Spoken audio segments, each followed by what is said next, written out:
But then about 3-4 months later, I saw what's going on in Washington, so I started getting involved again. Good evening. Our big story tonight on 12 News at 5. He was once known as America's toughest sheriff.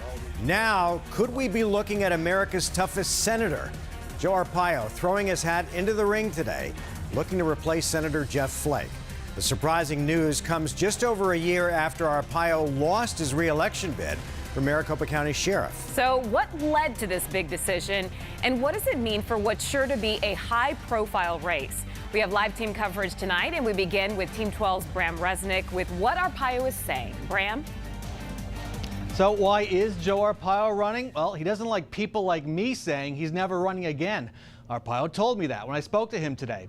But after an election defeat and a criminal conviction, Arpaio could have a tough time winning a Senate seat.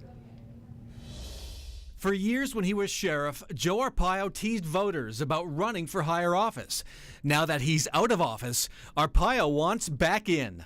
I decided to do it.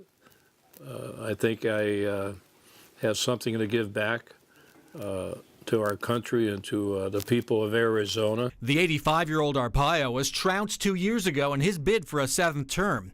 He avoided jail time last August after President Donald Trump issued a controversial pardon.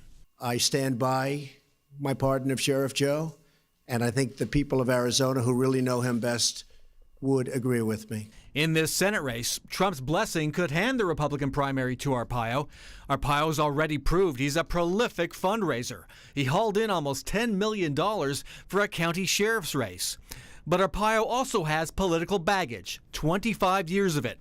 Conservatives turned on him in 2016 for sticking taxpayers with bills in the tens of millions of dollars for his racial profiling case.